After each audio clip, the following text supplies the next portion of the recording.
The gunshot cracked through the Nevada afternoon before Lily Rose Bennett understood her body had already launched itself forward. 1 second she stood on the cracked sidewalk of 2nd Street clutching a plastic grocery bag. The next, this 9-year-old was slamming into a man twice her size, right as 3 bullets screamed through the space where his chest had been. The impact knocked the air from her lungs. Something hot tore through her left shoulder, and the world tilted sideways as asphalt rushed up to meet her face. She hit the ground hard. The purple shirt her mama had bought at Goodwill 3 months ago, the one with the little flowers she loved, darkened with blood spreading faster than thought. Above her, the sky was that particular shade of blue you only get in high desert country, cloudless and indifferent. Then a shadow fell across her vision as massive hands, scarred and tattooed and far too gentle, pressed against the wound that was swallowing her shoulder whole. Jackson Reaper Steele dropped to his knees so fast his joints cracked. The sound got lost in the chaos erupting around them, men shouting, engines roaring, the metallic shriek of tires against pavement. But all of that faded into background noise as he watched this child's eyes flutter, consciousness slipping away like water through cupped palms. He'd seen that look before, too many times. The gray creeping in around the edges of awareness, life deciding whether to stay or go. Her mouth moved. No sound came out at first, just the shape of words forming on lips too pale. He leaned closer, his beard brushing against her cheek, and that's when he heard it. 3 words, barely more than breath, spoken with a certainty that punched straight through 32 years of armor he'd built around whatever passed for his heart these days. Take care of Mommy. The words hit harder than any bullet he'd ever taken. She wasn't begging for her own life, wasn't crying for help or screaming in pain. This 9-year-old was giving away the last thing she had, her mother, to a complete stranger, trusting him with everything that mattered to her in whatever seconds she thought she had left. Something inside Jackson Reaper Steele cracked clean through. He pressed harder on the wound, feeling her blood pump hot and fast between his fingers. Too fast. Way too much.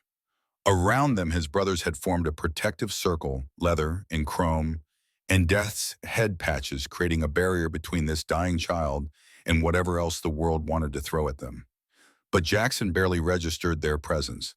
His entire universe had collapsed down to this small body, this impossible courage, this weight of a promise he hadn't asked for but would carry until his last breath. Stay with me. His voice came out rougher than he meant, abraded by decades of cigarette smoke and desert wind and words he should have said to someone else a lifetime ago. You hear me, kid? You stay right here. But her eyes had already closed and the gray was winning. 20 years earlier, Boston. Jackson Steele stood in the kitchen of a house he'd mortgaged his future to buy, staring at his wife across an island of granite countertops and unspoken resentments. Michelle had her blonde hair pulled back in the same efficient ponytail she'd worn since their daughter was born 8 years ago. Her eyes held that particular exhaustion that comes from trying to hold together something that's been broken for years. You're going to miss it. Not a question, a statement of fact delivered with the flat affect of someone who had stopped being surprised by disappointment. The Henderson project deadline is Friday. I can't. She's 8 years old today, Jack. 8. She asks me every night why Daddy doesn't love her. The words landed like a physical blow, but Jackson's walls were already up. MIT-trained engineer, aerospace division, supervisor, son of a man who'd built a fortune in defense contracts, and never let him forget that every dollar spent on motorcycles and childish rebellion was a waste of that expensive education. I work 80 hours a week for this family. His voice carried the edge it always got when backed into corners he'd built himself. For this house, for her private school, for everything except actually being here. Michelle set down the coffee mug she'd been gripping like a lifeline. You look at Emma the same way you look at equations. Something to solve, not someone to love. That's not fair. You know what's not fair? That little girl sitting upstairs waiting for a father who promised to take her to the Science Museum today. Who made her a card with drawings of rockets because she knows you like rockets. Who keeps asking when you're coming home, like maybe today's the day you'll actually choose her. Jackson looked at his watch. 2:47 p.m. The birthday party Michelle had planned started at 3. If he left right now, drove like hell, he could make it for cake and the unwrapping of presents he'd ordered online from his office at 2 a.m. because he'd forgotten until yesterday. He could see the hope in Michelle's eyes, that painful flicker of maybe this time. His phone buzzed. Henderson's engineering specs needed revision. The whole project hinged on his calculations, and if he didn't, I'll make it up to her. The words came out automatic, smooth, with practice. Next weekend, I'll take her anywhere she wants, the whole day, I promise. Michelle's face did something complicated, not anger exactly, something worse, resignation. You know what your problem is, Jack. You think love is something you can make up for later, like it's a debt you can pay down with interest when you finally have time. She pushed away from the counter. But Emma doesn't need your guilt gifts. She needs a father who shows up. And you, her voice cracked just slightly, you have no idea how to do that. He didn't go to the party. Told himself the project mattered more, that providing for his family was showing love, that his own father had worked just as hard and he'd turned out fine. Stayed at the office until midnight, double-checking calculations that were already perfect, avoiding the house where his daughter slept with birthday cakes she'd wished over without him. 2 weeks later, he came home to half-empty closets and a note on the kitchen island. I'm taking Emma to Seattle. My sister has room, and the school district is good. Don't try to contact us until you figure out how to be a human being instead of a machine. When you learn that work can't love you back, call me. Until then, stay away from our daughter. He tried. God, he tried. Lawyers' phone calls, messages that went unanswered. Michelle blocked his number, returned his letters unopened. His father's voice echoed in his head during every failed attempt. You chose poorly, made your bed with someone beneath your station, and now you're paying the price. Come back to the company. Forget this nonsense. Instead, Jackson quit his job, walked away from aerospace, from the career his father had mapped out before he was born, from Boston and everything it represented. Rode his motorcycle, the Harley he'd bought in secret, kept in a storage unit like a mistress, across the country until he hit Carson City, Nevada. Found a Hells Angels chapter that didn't ask about his past, only about whether he could handle himself in a fight and fix engines when they broke down. Turned out MIT engineering degrees were good for more than defense contracts. They gave him the road name Reaper. Not because he killed people, though the club had its moments, but because he had this way of moving through the world like he was already half dead. Ghost of a man haunting the life he'd chosen, trying to outrun the daughter he'd lost by never standing still long enough to feel it. He tried to contact Emma for years. Every birthday, every Christmas, messages sent through relatives who forwarded them to Michelle's blocked accounts. When Emma turned 18, he tracked down her phone number through methods the club specialized in. Sent a text that took him 3 hours to write. I know I wasn't there when you needed me. I know I chose wrong. But I'm here now if you ever want to talk. I love you. I've always loved you. Dad. Her response came 6 hours later. Don't contact me again. You weren't there when I was 8 or 10 or 15. I don't need you now that I'm 18. You're not my father. You're a stranger who shares my DNA. Lose this number. That was 2010, 5 years ago, and the wound was still fresh as the day she'd sent it. Present day Carson City, September afternoon.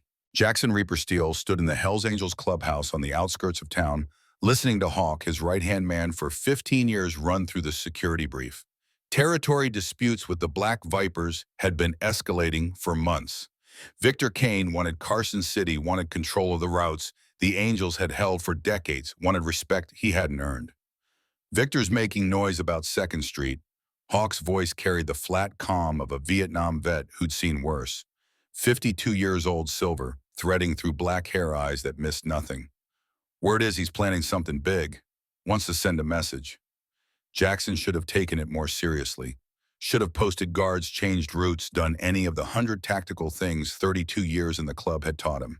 Instead, he nodded once and said they'd handle it if it came to that, then walked outside to where his bike waited in the afternoon heat.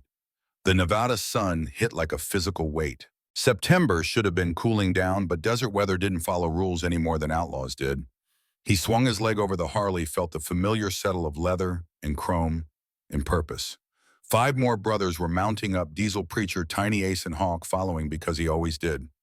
Murphy's Bar on 2nd Street had cold beer and the kind of silence that didn't ask questions about the thoughts Jackson needed to outrun today. Emma would be 28 now, probably married, maybe with kids of her own. He wondered sometimes what she looked like, whether she still had Michelle's blonde hair or if it had darkened like his. Whether she'd inherited his aptitude for math or Michelle's gift for seeing through people's bullshit. Whether she ever thought about him at all, or if he'd been erased from her story like a mistake corrected in permanent ink. The engines rumbled to life and 6 Harleys rolled out of the compound in formation. Thunder on asphalt chrome catching sunlight, death's head patches visible to anyone who cared to look. They owned these streets the way desert owns sky absolute and ancient and not up for debate. Rachel Bennett heard the motorcycles before she saw them.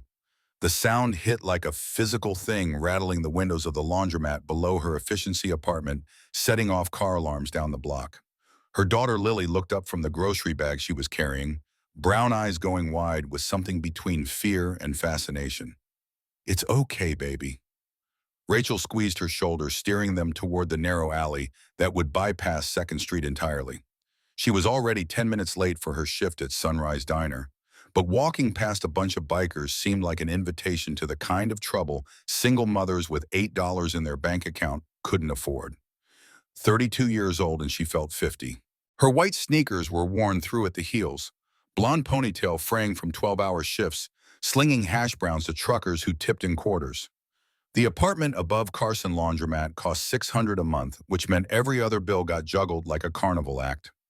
Power got shut off last week. Landlord was making noises about eviction if she didn't catch up on rent by Friday. But none of that mattered as much as the small hand in hers. Lily Rose, 9 years old last month, who'd learned to be quiet and invisible and never asked for things they couldn't afford. Who did homework by streetlight when the electricity was cut? Who pretended not to hear Rachel crying at night? Who said 2 books is enough when offered 3 at the library because she didn't want to be a burden? The grocery bag in Lily's other hand held their dinner for the next 3 days. 2 apples, 1 loaf of bread, 1 jar of peanut butter. $8.47 counted out in quarters and dimes at the checkout, while the cashier's impatience radiated like heat. "We'll stop by the library on the way home." Rachel tried for brightness, for the kind of maternal optimism that pretended their life wasn't balanced on a knife edge. "You can pick out 3 books this time." "2 is enough, Mom." Lily's voice carried that careful quality of children who've learned to protect their parents from reality. "I still haven't finished the ones from last week." Rachel's chest tightened. 9 years old and already rationing her own joy. Her ex-husband Dave had been gone 3 years now. Walked out with a speech about not signing up to be poor, about how she'd trapped him with pregnancy, and he deserved better than struggling through life with a waitress and a kid. Last she heard, he was in Phoenix with a new wife and a job that didn't require choosing between groceries and electricity. She'd stopped hating him somewhere around year 2. Now she just felt nothing, which was almost worse.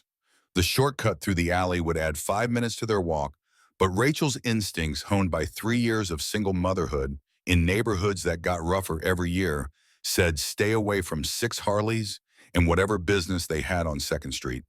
She gripped Lily's shoulder, steering her toward the gap between buildings. That's when Lily caught her foot on a crack in the sidewalk.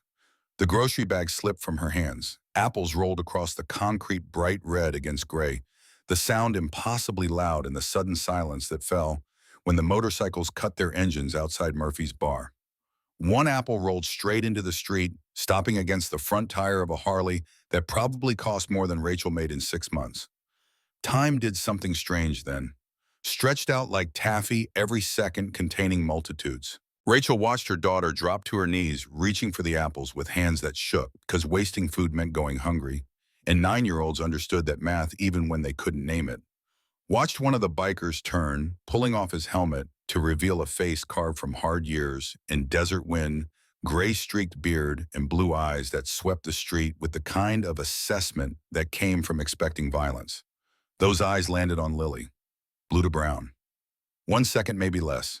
And in that moment, something happened that Rachel would spend the next year trying to understand. The biker didn't look through her daughter the way most people did. Didn't see past her to more important things, didn't dismiss her as background noise in the adult world.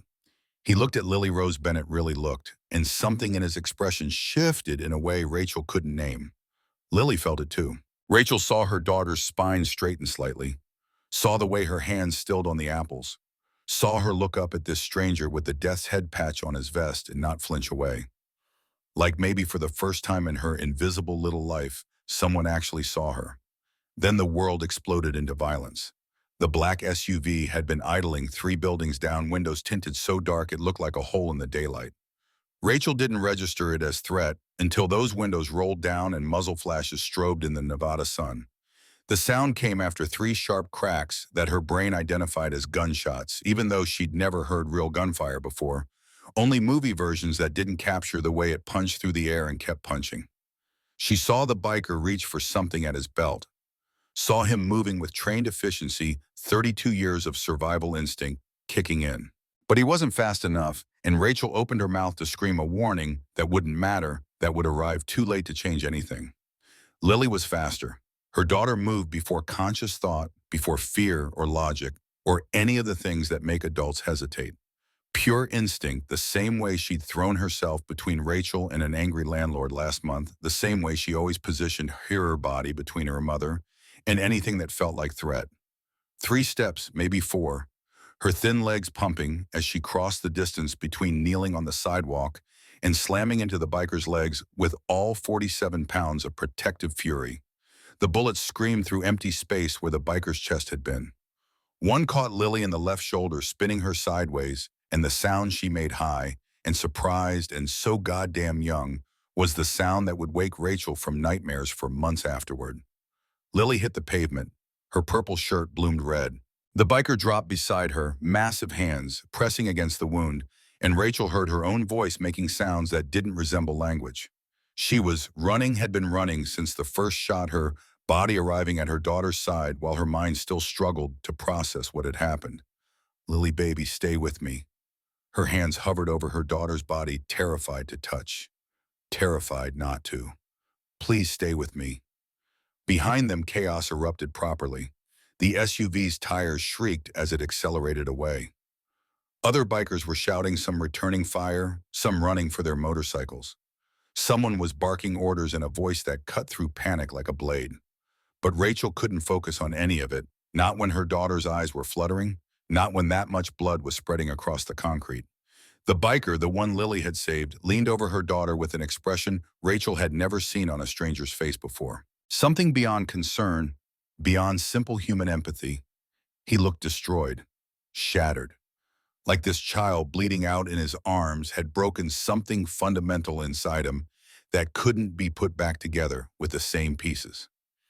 "Get the van!" he roared at someone Rachel couldn't see. "Move now!" His hands pressed harder against Lily's shoulder. Blood welled between his tattooed fingers, hot and fast and relentless. Rachel watched her daughter try to speak, saw her mouth form shapes that might have been words.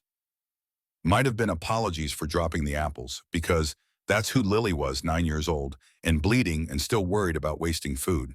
The biker leaned closer, his beard brushing her daughter's cheek. Rachel saw Lily's lips move again, saw the biker's entire body go rigid as he heard whatever she was saying. Then Lily's eyes rolled back, and the gray Rachel had seen creeping around the edges of her daughter's consciousness finally won. No. The word scraped out of Rachel's throat, shredding something on the way up. "No, no, no, please God, no." "She's still breathing." The biker's voice carried absolute authority, the kind of certainty that either saved lives or lied about saving them. "But we need to move right fucking now." A van screeched to a stop beside them, beat-up Ford that smelled like old beer and motor oil and decades of questionable decisions. The biker scooped Lily up like she weighed nothing, cradling her against his chest with a gentleness that contradicted everything about his appearance. Rachel scrambled after him, climbing into the back of the van where her daughter was being laid across the metal floor like precious cargo that might shatter if handled wrong. "Drive." The biker's voice cut through everything. "Renowned regional, and if you hit a single red light, I'll fucking kill you myself." The van lurched forward. Rachel knelt on the floor beside her daughter, one hand pressed against Lily's cheek, the other hovering over the wound because the biker's massive hand was already there, clamped down with pressure that made Lily's breath hitch even in unconsciousness. The sound was small and pained and meant she was still alive, still fighting, still here. "How far?" The biker didn't look away from Lily as he shouted toward the front. 3 minutes. The driver, lean and grizzled, hands strangling the steering wheel, laid on the horn, and jumped a curb. "Hold on, boss." Boss. Rachel's brain cataloged the words somewhere beneath the panic. This man holding her daughter together with his bare hands was someone important, someone other people followed, which meant he was also someone with enemies willing to shoot him on a public street, and her daughter had thrown herself between him and bullets meant for his chest. Why did she do it? The question came out broken, barely audible over the van's engine and the continuous blast of the horn. "She doesn't even know you." The biker this man, her daughter had saved, looked at Rachel for the first time. His eyes were blue and ancient and carrying weight she couldn't begin to measure. When he spoke, his voice was rough with something that might have been grief or fury or both twisted together until they were indistinguishable. "I don't know, but I'm going to spend the rest of my life making sure it wasn't for nothing." Behind them, 4 motorcycles thundered in formation. Hawk Diesel Preacher and Ace riding tight escort, treating this beat-up van like it carried royalty instead of a 9-year-old bleeding out on the floor. They'd left 2 prospects behind to talk to the police to explain the drive-by that had turned 2nd Street into a crime scene, to give statements that would matter less than what the Angels would do once they'd handled this first priority. Because that's what she was now, whether Rachel understood it or not. Priority, protection, family. A 9-year-old girl had taken a bullet meant for their president, and that changed things in ways that couldn't be undone, even if they wanted to. Lily's eyes opened briefly, clear brown too, aware for someone who should be unconscious from shock and blood loss. She looked at the biker first, then at her mother, and Rachel saw her daughter's mouth move around words that cost her everything to form. "Mom." Barely there, more breath than sound. "I'm sorry about the apples." Rachel made a sound that wasn't quite a mom, wasn't quite a laugh, was nothing that had a name in any language she knew. Her daughter was bleeding into a stranger's shirt, probably dying and apologizing for dropped groceries. "Don't you worry about that." The biker's voice gentled in a way that seemed impossible for someone who looked like he did. "You just hold on. You hear me? Hold on, little fighter." But Lily's eyes were already closing again, and through the van's windshield, Rachel could see the hospital coming into view. Renowned Regional Medical Center. Its emergency lights bright enough to punch through the Nevada haze. The driver didn't slow down, didn't look for parking, just barreled straight through to the ambulance bay and slammed the brakes hard enough to jolt everyone forward. Gunshot wound. The biker was moving before the van fully stopped. Lily cradled against his chest like something sacred as he burst through the rear doors. 9-year-old shoulder hit heavy arterial bleeding. The automatic doors opened and medical staff poured out fast and focused in the way that meant they'd done this before. Someone shoved a gurney toward them, and Rachel watched the biker's hands tremble. Actually tremble as he laid her daughter down. Like he didn't want to let go. Like maybe if he held on tight enough, he could keep her here through sheer force of will. A young doctor in trauma-based scrubs moved in immediately, cutting through Lily's purple shirt with scissors that flashed in the fluorescent lights. His name tag said Dr. Michael Chen, and his hands moved with practiced efficiency as he assessed the damage. "What happened?" He directed the question at no one in particular, eyes never leaving Lily's wound. "Drive-by shooting. She took the bullet approximately 10 minutes ago. In and out of consciousness, significant blood loss." Chen glanced up at the biker for the first time, taking in the blood-soaked vest, the death's head patch, the tattoos covering hands still red with Lily's blood. Something flickered across his face, not judgment exactly, but awareness that this story had complications beyond the medical emergency in front of him. "Are you family?" "I'm her mother."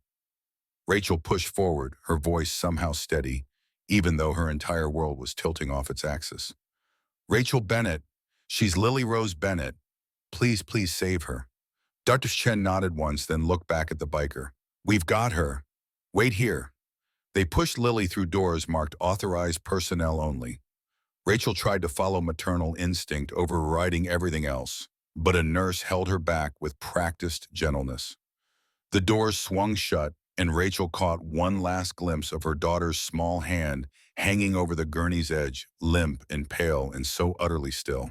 The biker stood frozen in the middle of the emergency bay, blood drying on his hands, staring at those closed doors like if he looked away even for a second, Lily might disappear completely.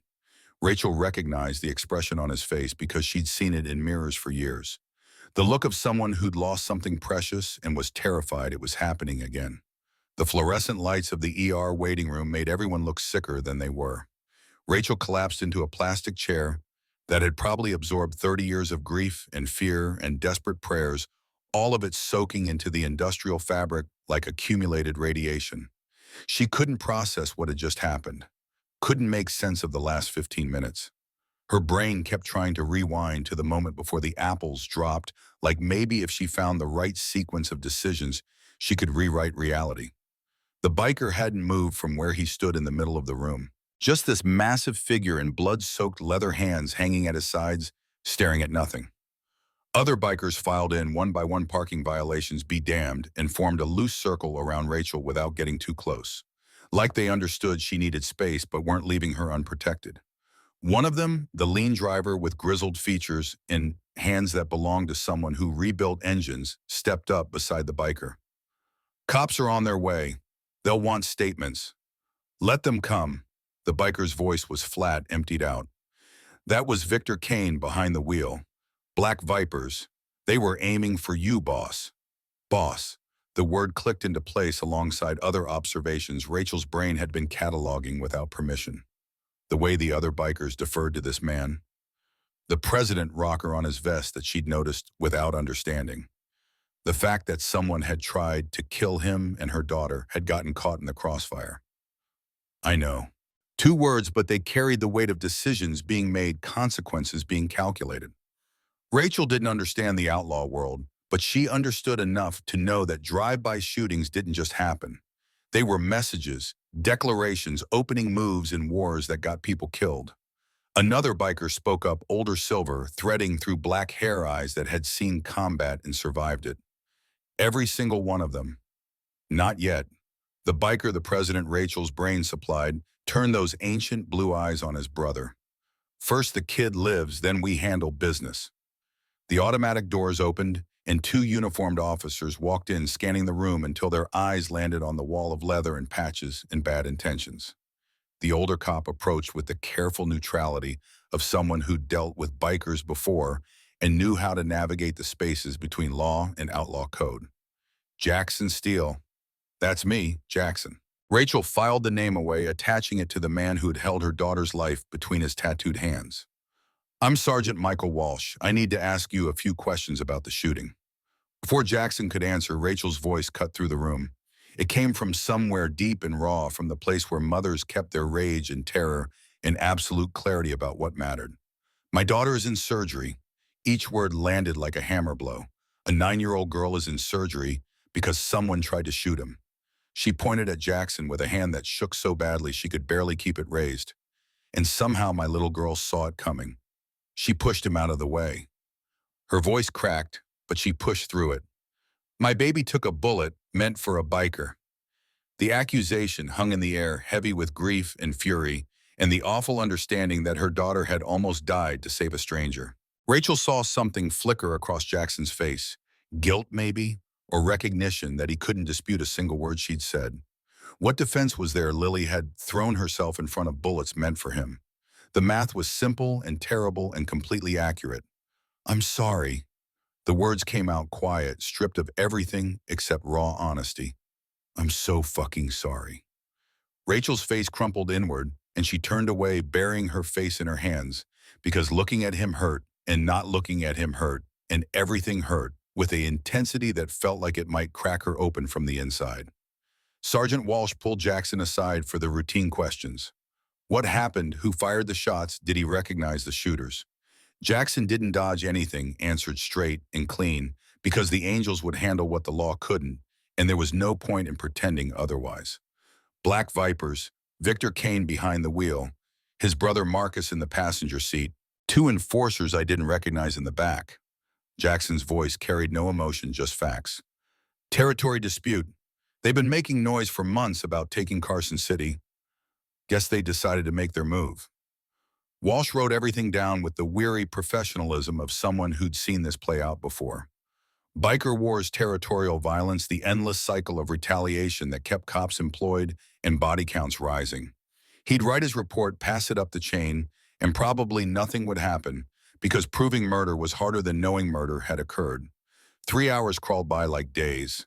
The waiting room emptied one patient at a time, sprained ankles, upset stomachs, the minor emergencies that constituted normal human suffering. But not a single angel moved. They lined the walls like sentinels, leather jackets, and death's head patches, an absolute refusal to leave until they knew whether the kid lived. Rachel watched them through the haze of her fear. These men who should terrify her, who wore their criminal affiliation like armor, who probably had rap sheets longer than her lease agreement, but they'd brought her daughter here at speeds that should have killed them all, had held Lily together when Rachel's hands couldn't stop shaking enough to help. Were standing guard now, like maybe the Vipers would come to finish what they started, and over their collective dead bodies would anyone get through those doors. One of them, massive, easily 6'5" and 280, but moving with surprising grace, appeared with cafeteria coffee and foam cups. "Figured you might want something," he said to Rachel, voice surprisingly gentle for someone who looked like he could bench press a truck.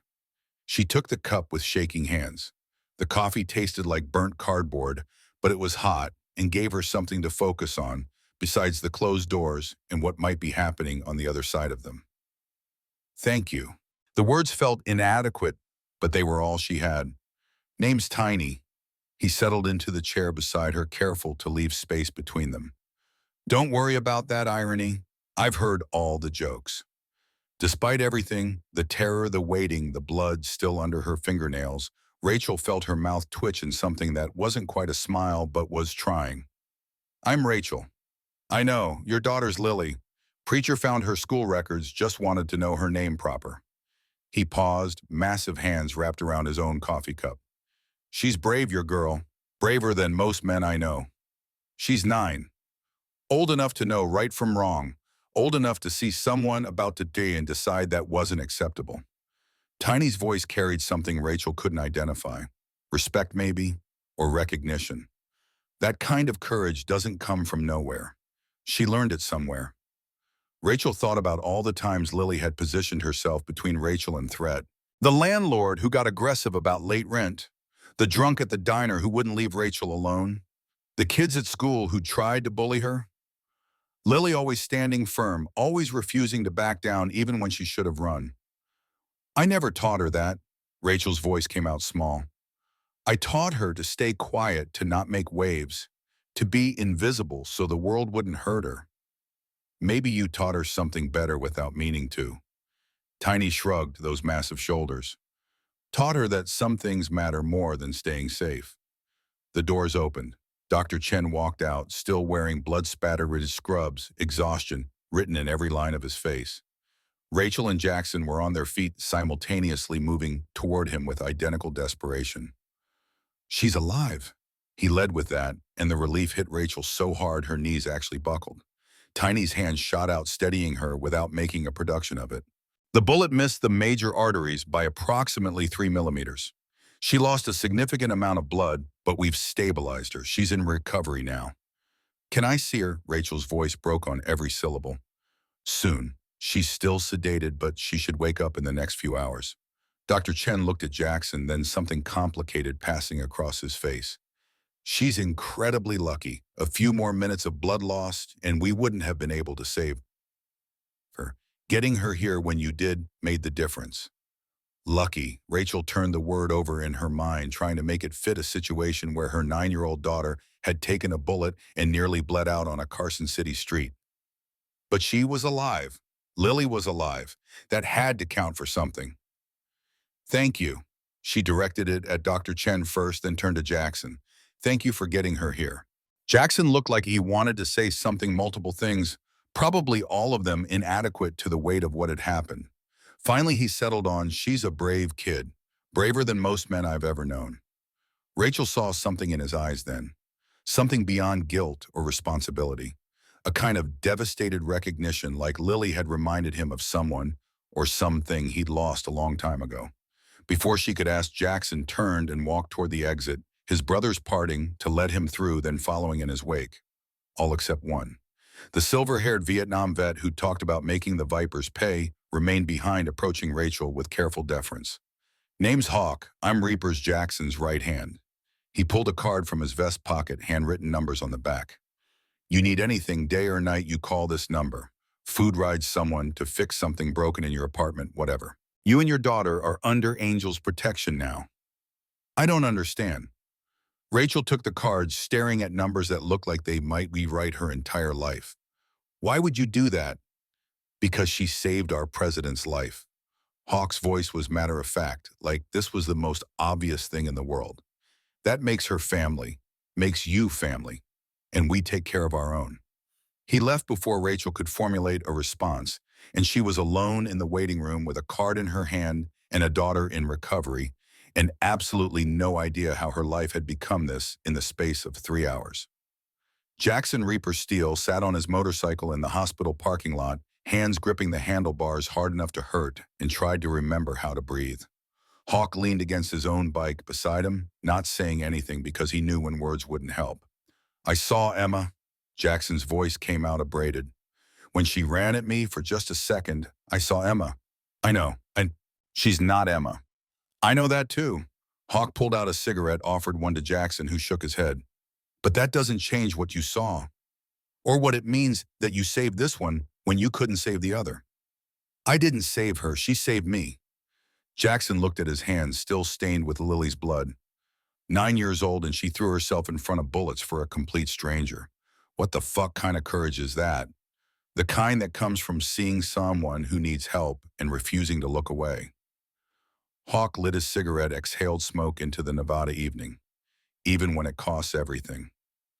Jackson thought about that moment on 2nd Street, the apples rolling across concrete, Lily looking up at him with those brown eyes that should have looked through him the way everyone looked through children. But she'd seen him, really seen him, and something in that moment had hooked into his chest and wouldn't let go.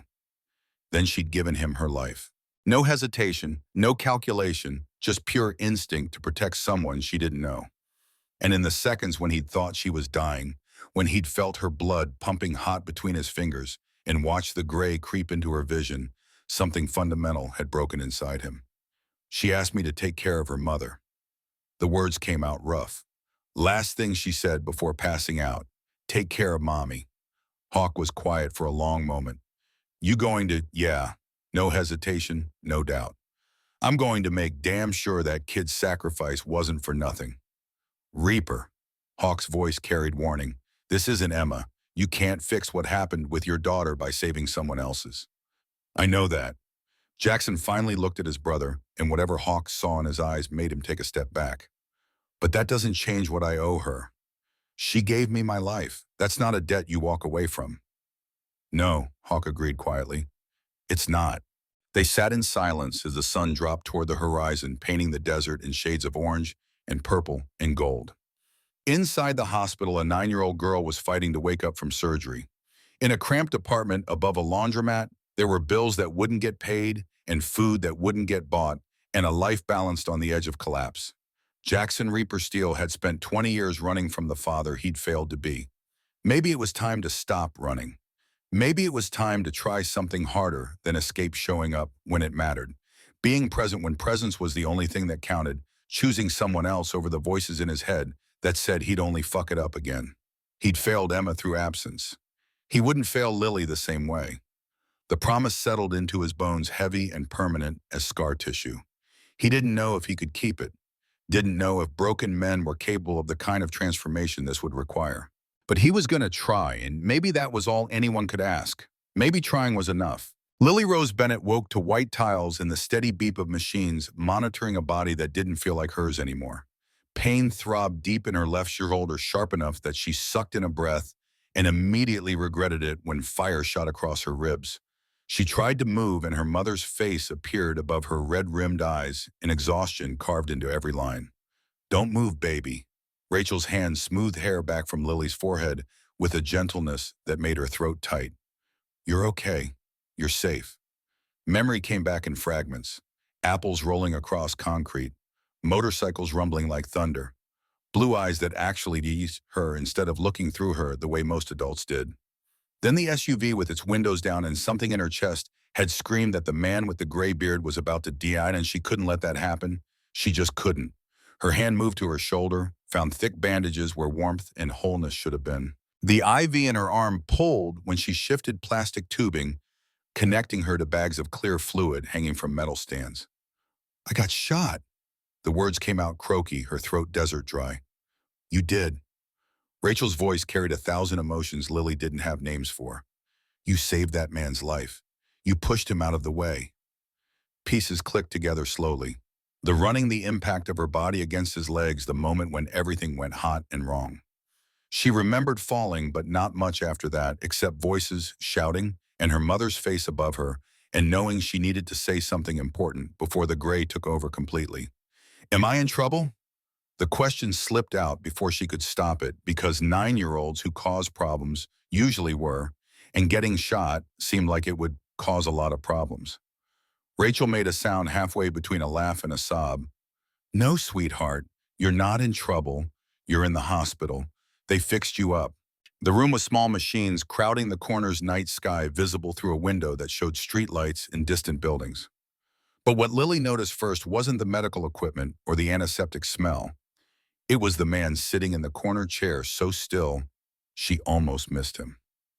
The biker from 2nd Street, the one she'd saved, watching her with those blue eyes that held something she couldn't identify but felt important somehow. Their gazes met, and Lily felt that same recognition from before. Like maybe she was supposed to know him, or maybe he was supposed to know her, and the universe had conspired to make sure they crossed paths on a Tuesday afternoon when apples dropped and bullets flew. Hey there, little fighter. His voice was gentle in a way that contradicted everything about his appearance, the leather vest, the tattoos covering his forearms, the beard streaked with gray. How you feeling? It hurts.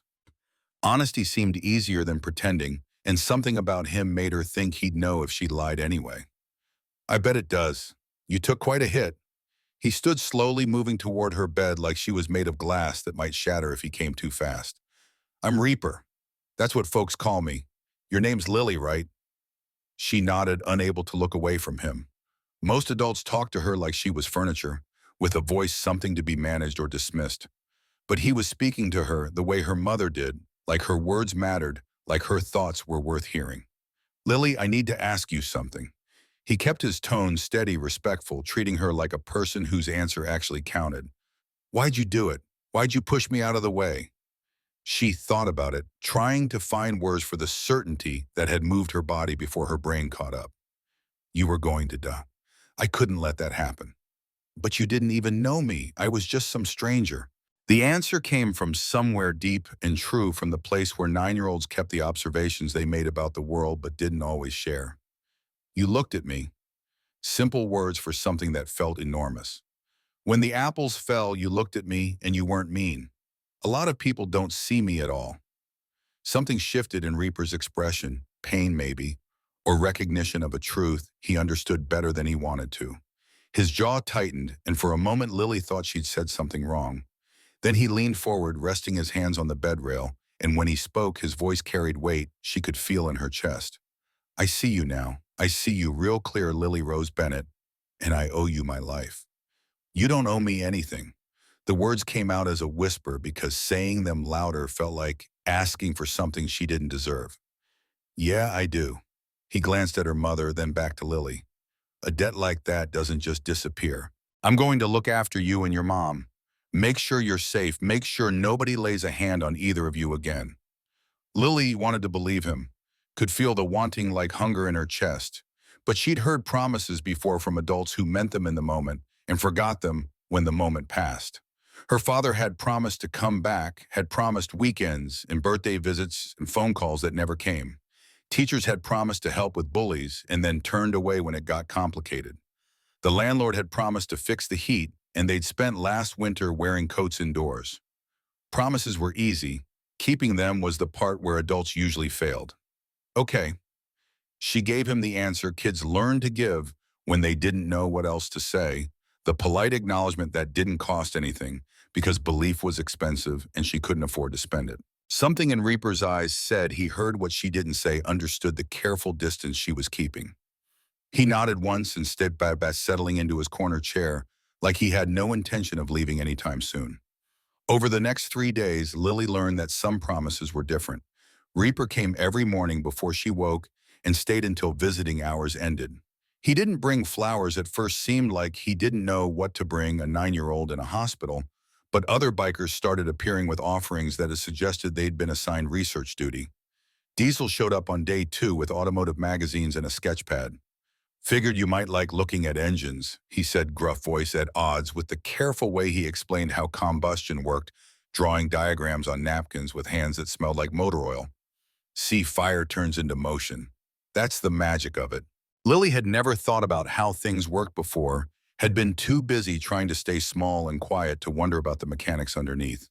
But Diesel talked to her like maybe she could understand complex things, like maybe her brain was worth engaging, and she found herself asking questions that led to more explanations and more drawings until the napkins covered her bedside table. Preacher arrived on day 3 with a stack of library books, fantasy novels with girls on the covers who looked brave and capable, and nothing like the invisible child Lily saw in mirrors. He set them on her bed without ceremony, his voice soft and measured like someone who'd been a teacher once and never quite lost the cadence. "Thought you might like these. Stories about kids your age who are braver than they know." He picked up the top one, the girl who circumnavigated fairyland in a ship of her own making. "This one's about a girl named September. She saves a whole world, but she starts out just wanting to help." Lily took the book with hands that shook slightly, not from injury, but from the weight of being given something that felt chosen specifically for her. Nobody had ever picked out books for her before except her mother, and Rachel barely had time to read herself, much less know what Lily might like. "Thank you." The words felt too small for what she meant, but Preacher just nodded and settled into the chair beside her bed, opening his own book, something thick and philosophical, with a cover she couldn't read from her angle, and they read together in comfortable silence for an hour. Ace brought card tricks on day 4, his hands moving too fast for her to follow at first, then slowing down when he saw her frustration. "It's all about misdirection. Make them look where you want, do what you need somewhere else." He walked her through a simple 3-card Monty patient when she fumbled, encouraging when she almost got it. "You'll get it. Takes time and practice, but you've got good hands." Nobody had ever told Lily she was good at anything before. Teacher said she was quiet, which wasn't the same as good. Her father had said she was a mistake he hadn't signed up for, which was definitely not good. But Ace said she had good hands and meant it, kept working with her until she managed to palm a card clumsily, obviously but successful, and his grin was genuine enough that she felt something warm bloom in her chest. Tiny showed up every day with food. Not hospital cafeteria offerings, but real meals from restaurants her mother could never afford. Burgers still hot from the grill, fries, crispy and salted, just right, milkshakes thick enough you had to work for them. He brought extra for Rachel too, setting containers on the chair beside her with the kind of casual grace that pretended it wasn't charity. "Figured you might want something with actual flavor." He'd say like it was no big deal, like he hadn't just provided Rachel's first real meal in days. Her mother cried quietly in the bathroom, and after Tiny left on day 2, Lily heard her through the door, the sound of someone who'd held it together until kindness made them fall apart. But it was Reaper's presence that changed something fundamental in Lily's understanding of how the world worked. He came every day and just stayed. Didn't hover, didn't make a production of being there, just settled into his corner chair with his phone or a newspaper and existed in her space like he had nowhere more important to be. The nightmares started on night 2. Lily would jolt awake from dreams of gunfire and blood and her mother screaming, and every time she opened her eyes in panic, Reaper was there, sitting in the dark blue eyes, reflecting the glow from the machines, solid and real and awake. "I'm right here, kid." His voice cut through the nightmare residue.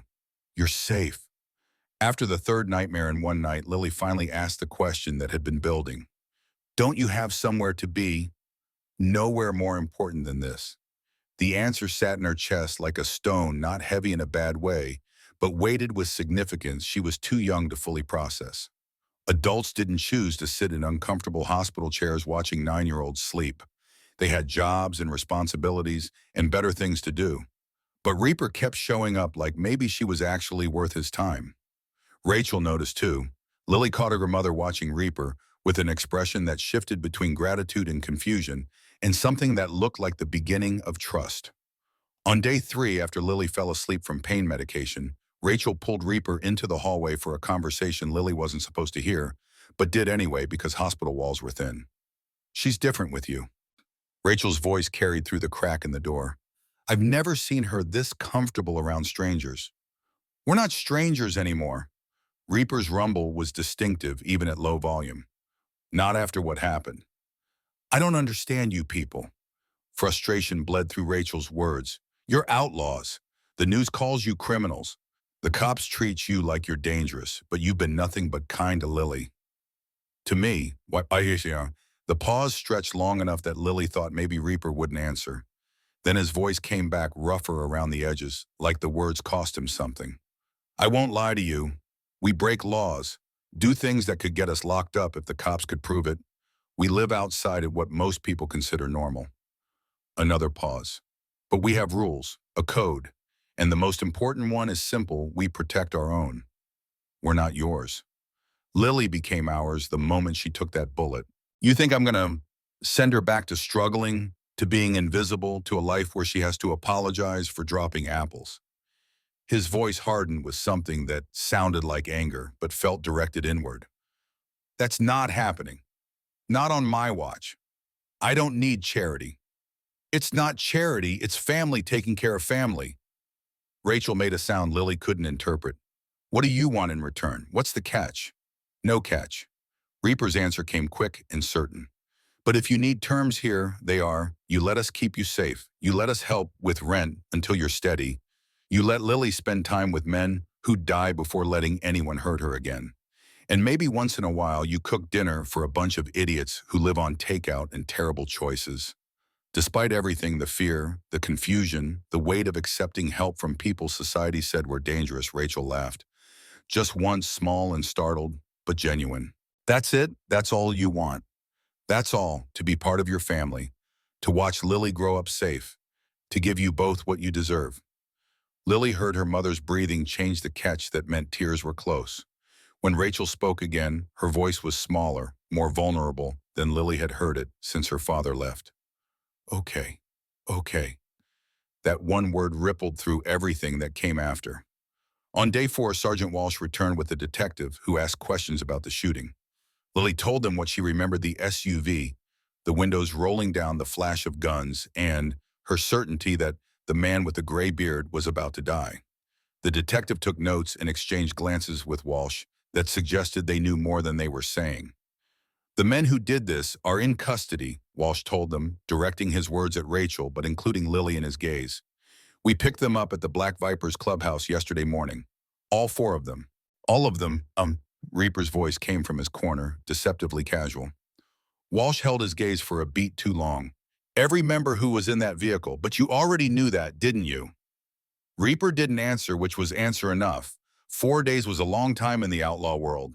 Conversations happened in the spaces between official channels. Decisions got made that didn't require police involvement. The law would handle what it could handle. The angels would handle the rest. The district attorney wants Lily to testify when she's well enough, Walsh continued. Her testimony is important. She's 9 years old. Rachel's voice carried the sharpness of a mother whose protective instincts had been activated beyond any reasonable shutdown. She shouldn't have to relive this. I know, but she's not just a witness, she's the victim. What she says matters. Lily looked at Reaper, saw the way his jaw tightened, watched tension settle into his shoulders. In that moment, she understood something none of the adults had said out loud. This wasn't just about putting bad men in prison. It was about making sure no other kids ended up bleeding on 2nd Street. I'll do it. Her voice came out stronger than she expected. I'll tell them what happened. Rachel started to protest, but Reaper lifted one hand slightly, the gesture stopping her mother mid-breath. That's brave, Lily. Real brave. But nobody's forcing you, okay? This is your choice. Choice, the word settled differently than promises had. Lily thought about all the things in her life she'd never gotten to choose: where they lived, what they ate, whether the power stayed on, whether her father came back. But this she could decide. I want to help. Walsh nodded, finished his notes, and left with the detective trailing behind. The official police presence walked out the door, but the unofficial protection, Reaper and his brothers, stayed exactly where they were. That evening, after Rachel dozed off in the chair beside the bed, Lily watched Reaper in his corner. He looked rough lines around his eyes deeper than she remembered from Second Street gray, beard, untrimmed exhaustion settling into his frame like he was carrying weight he couldn't set down. She recognized that look, had seen it on her mother's face for 3 years, the expression of someone holding together something that wanted to fall apart. Reaper, she kept her voice quiet, not wanting to wake her mother. He looked up immediately, full attention, shifting to her like she'd activated something. Yeah, kid. When I said take care of mommy, she had to push through the discomfort of talking about almost dying. Did you think I was dying? His face went still in a way that was its own answer. I did. Were you scared? He didn't answer right away, and Lily appreciated that. Adults usually lied to make kids feel better, gave easy answers that everyone knew were false. But Reaper sat with the question, really considered it, and when he spoke, the truth came through clear. Yeah, I was terrified. He leaned forward, elbows on his knees. I've seen a lot in my life, Lily. Things I wouldn't wish on anybody. But holding you while you bled out, that was the worst of it. I'm sorry I scared you. Don't you dare apologize. The words came out sharper than he probably meant, and he softened his tone immediately. You saved my life. You got hurt protecting someone you didn't even know. That's nothing to be sorry for. That's something to be proud of. Lily wasn't sure she believed that, hadn't felt brave in the moment, just certain, but she liked the way Reaper looked at her when he said it, like maybe he saw something in her worth valuing. They sat in comfortable silence for a while, machines beeping their steady rhythm, her mother's breathing evening out into actual sleep. Finally, Lily asked the question that had been building since she woke up. Do you think the bad men will come back? No, absolute certainty, no hesitation. They won't. They're locked up, and even if they weren't, they'd have to get through me and 40 of my brothers first. That's not happening. Why? Her voice came out smaller than she intended. Why do you care so much? You don't know us. Reaper was quiet for so long, Lily thought he might not answer. When he finally spoke, his voice carried something raw and unfinished, like he was working through it himself even as the words came out. I've been riding with the angels for over 30 years, Lily. I've seen the worst of what people can do. Violence, greed, selfishness. Men who'd hurt anybody if it meant getting what they wanted. He paused, choosing his next words carefully. And then I watched a 9-year-old girl throw herself in front of a bullet for a complete stranger. He shook his head slowly, something like wonder in his expression. You reminded me of something I'd almost forgotten existed. Pure, selfless courage. And that's not the kind of thing a man like me just walks away from.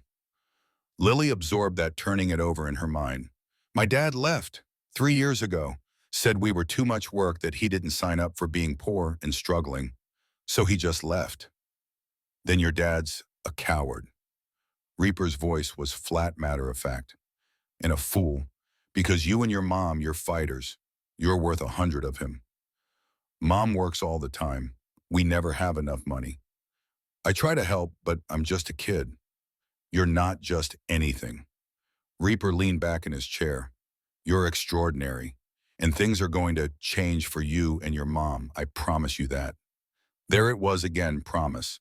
But this time Lily felt herself wanting to believe it. Watched Reaper sitting in that uncomfortable chair night after night, saw the way his brothers showed up with books and food and card tricks, heard the absolute conviction in his voice when he talked about protecting them. Maybe some promises were different. Maybe some people meant what they said and followed through even when it got hard. Okay. This time when she said it, she let herself hope. Lily was discharged on day 7 with pain medication, physical therapy instructions, and a purple sling that made her arm look smaller than it was. Rachel signed papers with shaking hands, while Reaper stood nearby, silent presence that had become as familiar as the hospital room's white walls. Going home should have felt like victory. Instead, it felt like returning to a life that didn't fit anymore, like she'd been changed in ways that made their efficiency apartment seem smaller and the weight of their poverty feel heavier. But that first week home taught Lily something new about what family could mean. On day 2, Diesel showed up with a toolbox that looked like it had survived multiple wars. Heard your toilet's been acting up. He spent 3 hours fixing not just the toilet, but the leaky faucet, the loose doorknob, the window that wouldn't lock properly. Refused Rachel's attempts at payment. Already got paid. Your daughter saved my brother's life. That's worth more than any hourly rate. On day 4, Preacher arrived with 2 canvas bags full of groceries. Not just bread and peanut butter, but fresh fruit, vegetables Rachel couldn't afford at actual meat. When Rachel tried to protest that it was too much, Preacher just said, "It's Friday. I bring groceries on Fridays now." Like this was established fact rather than charity. On day 6, Tiny appeared at their door an hour before Lily's physical therapy appointment. Figured you might need a ride. He drove them to the hospital in a truck that smelled like leather, and cigarettes waited patiently through the entire session, and drove them home without once making it feel like an imposition. And every evening, Reaper came by to check on them. Sometimes he helped Lily with homework that his engineering degree from MIT, suddenly relevant when fractions became impossible. Sometimes he just sat with them through dinner, Rachel's cooking filling their apartment with smells that felt like normalcy returning. Sometimes he didn't come inside at all, just stood in the hallway like a sentry, making sure nothing got past him. Lily watched her mother watching Reaper, saw something shift in Rachel's expression over those first weeks. The suspicion melting into something cautious and complicated gratitude, mixing with confusion about these men who wore criminal patches and treated them like family. 2 weeks after the shooting, Lily woke from a nightmare screaming. Not the usual jolting awake, but full-on terror, the kind that yanked her from sleep into panic before consciousness caught up. She was back on 2nd Street, bullets flying, blood spreading, but this time when she looked up, Reaper was dead, and it was her fault for not being fast enough. Rachel ran into her room but couldn't make Lily stop shaking, couldn't find words to cut through the fear. At 2 in the morning, desperate and helpless, Rachel did something she'd never done before. She called Reaper's number. He was there in 15 minutes. Didn't ask questions, didn't need explanations. Just came into Lily's room and sat on the edge of her bed, massive presence that made the nightmares feel smaller. "You don't have to be strong all the time, kid.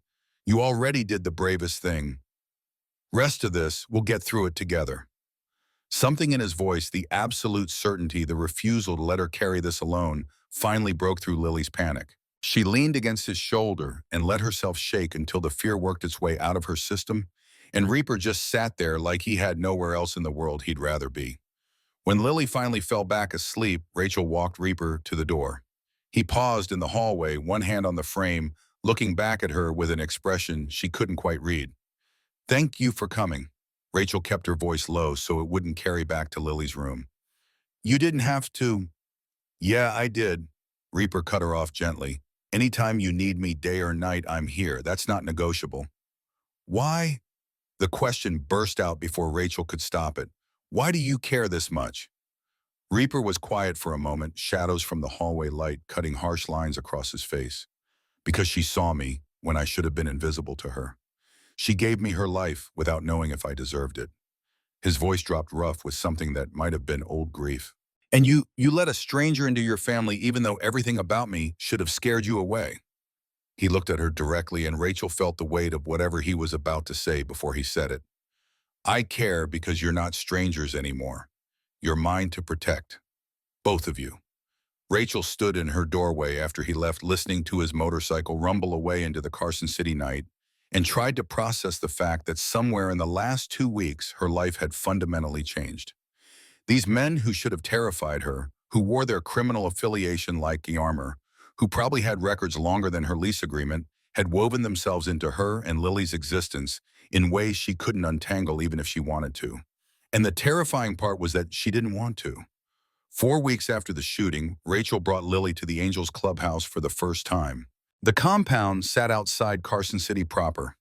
All chain-link fence and security cameras, and rows of Harleys that probably cost more than Rachel had made in her entire life. Every instinct screamed at her to turn around to keep Lily away from this world of leather and patches and men who settled disputes with violence. But Lily had asked, quiet as always, careful not to impose, but the wanting clear in her eyes. "Can we go see where Reaper works?" Rachel almost laughed at the innocence of it. Reaper didn't work at the clubhouse, he lived there. Ran operations that probably included things Rachel was better off not knowing about. But her daughter wanted to see it, and after everything these men had done for them, Rachel couldn't find a reason to say no. That didn't sound like prejudice. The front door opened before they could knock. Hawk stood there in his leather vest, silver hair pulled back, assessing them with eyes that had seen combat and survived. "You came." Something in his voice suggested he'd been uncertain whether they would. Everyone's been waiting. Inside the clubhouse was exactly what Rachel expected, and nothing like it at the same time. Pool tables and a well-stocked bar walls covered in patches and photographs documenting decades of brotherhood. But also worn couches that looked comfortable, a kitchen that smelled like real food cooking, framed pictures of rides and rallies where men grinned at the camera like maybe they were human after all. 20 men in leather vests turned when Rachel and Lily walked in. 20 sets of eyes landed on them, and Rachel's hand tightened on her daughter's shoulder reflexively. But the looks they got weren't hard or intimidating. They were gentle in a way that seemed impossible for men who looked like they did. Hawk crouched to Lily's level, which took considerable effort given his height and the stiffness in his knees from old injuries. "How's the shoulder, little sister?" "Better." Lily touched her sling self-consciously. "Doesn't hurt as much." "That's good. That's real good." He stood with a grunt, nodded to Rachel. "Ma'am, thank you for bringing her." One by one, the brothers came over, big hands shaking Lily's carefully gentle voices, asking how she was healing, awkward smiles that suggested they weren't used to having kids in their space but were trying. They brought gifts too, offerings that revealed just how much attention they'd been paying. A small leather jacket appeared custom-made to fit Lily's 9-year-old frame, with a patch on the back that said Honorary Angel.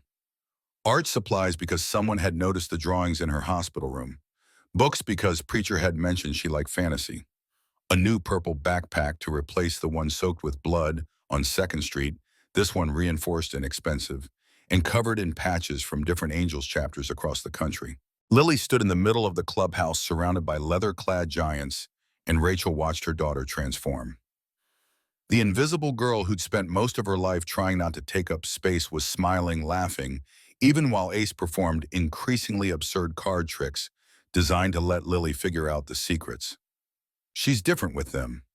Reaper's voice came from beside Rachel, and she hadn't heard him approach. "Comfortable. I've never seen her like this around strangers." Rachel couldn't look away from Lily, from the way her shoulders had relaxed from the genuine joy on her face. "We're not strangers. Not anymore." Reaper nodded toward Lily. "She saved my life. That makes her family. Makes you family." Rachel finally turned to look at him properly. He'd cleaned up since the hospital beard trimmed, wearing a vest that didn't have blood on it, but the exhaustion around his eyes remained, like he was carrying weight that never fully lightened. "I need to ask you something, and I need you to be honest." Rachel kept her voice low enough that it wouldn't carry. "What do you want from us, really? Because men don't do all this." She gestured at the clubhouse at Lily, surrounded by bikers, at the reality of their lives changing without wanting something in return. Reaper's jaw tightened, and for a moment she thought he'd deflect. Then he met her eyes with the kind of directness that cut through bullshit and landed on truth. "I had a daughter once, Emma. She'd be 28 now." His voice was carefully controlled, each word measured. "I was a terrible father.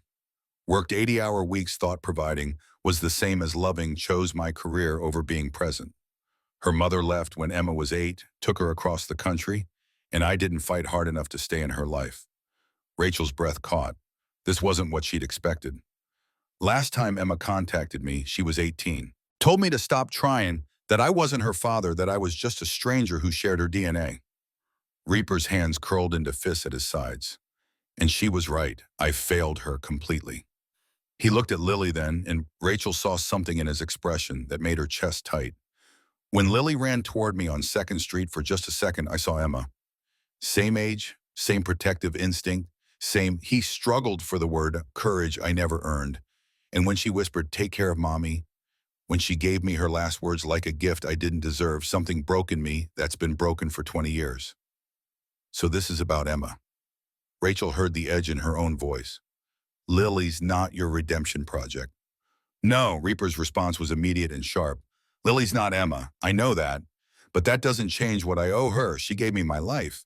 That's not a debt I can repay, but I can make damn sure her sacrifice meant something." He turned to face Rachel fully. "You asked what I want. I want to give Lily what I never gave Emma, someone who shows up. Someone who's present instead of just providing. Someone who sees her and values her and refuses to let the world make her invisible again." His voice dropped. And I want to give you what you have been fighting for alone: help that doesn't come with strings, protection that doesn't have a price, family that doesn't abandon you when things get hard.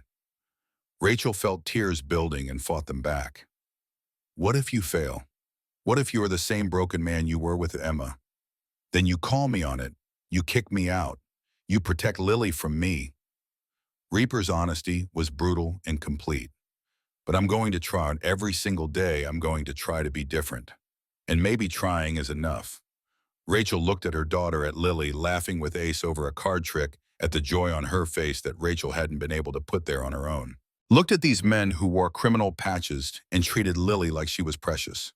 Looked at Reaper, at the raw vulnerability in his admission, at the way he was offering them everything he had without guarantee it would be accepted. She thought about 3 years of fighting alone, of juggling bills and working doubles and watching Lily shrink herself to avoid being a burden. Thought about the gun barrel pointed at Reaper and her daughter's instinct to protect and the blood spreading on 2nd Street.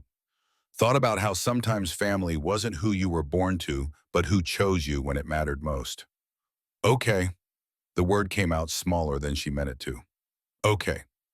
Reaper's relief was visible, a tension releasing from his shoulders that suggested he'd been prepared for rejection. Okay. That one word rippled through everything that came after, changing the shape of their lives in ways Rachel was only beginning to understand. The trial began on a Tuesday morning in November, when the desert air finally carried some relief from the relentless heat. Rachel Bennett stood outside Washoe County Courthouse, holding Lily's hand, watching 40 leather-clad bikers form a protective corridor from the parking lot to the entrance. They weren't trying to be subtle. This was theater, deliberate messaging: to anyone watching, this child walks under our protection. Lily wore a new purple dress that Rachel had tried to refuse until Reaper explained, quiet and firm, that appearing in court meant presenting well, and 9-year-olds shouldn't have to worry about whether their only nice clothes were nice enough. The dress fit perfectly, ordered from somewhere that knew how to tailor children's formal wear, and Rachel had stopped asking how much things cost, because the answers made her uncomfortable in ways she couldn't articulate. 3 months since the shooting. Lily's shoulder had healed with physical therapy. In stubborn determination, the scar tissue still pink but functional. The nightmares came less frequently now, though Rachel still woke sometimes to find Reaper sitting in their living room at 3 a.m. because Lily had called him and he'd come without question.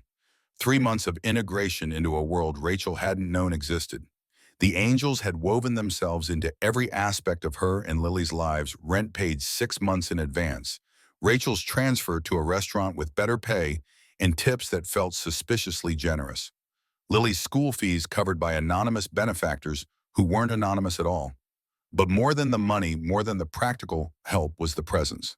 Brothers who showed up for Lily's art show, who taught her to change oil and play chess and throw a punch if she ever needed to, who treated Rachel with respect that didn't come with expectations, who made her feel seen in ways her ex-husband never had. And Reaper showing up every day like he'd made a promise to someone he couldn't let down. Helping with homework, fixing things that broke, sitting through dinner, with the kind of quiet contentment that suggested maybe he'd been looking for a family as much as they'd needed one. Inside the courthouse, Judge Patricia Hendricks presided with the no-nonsense efficiency of someone who'd seen too many cases and had no patience for theatrical bullshit. The gallery was packed, media in the back rows, angels filling one entire section, family members of the Black Vipers glaring from the other side.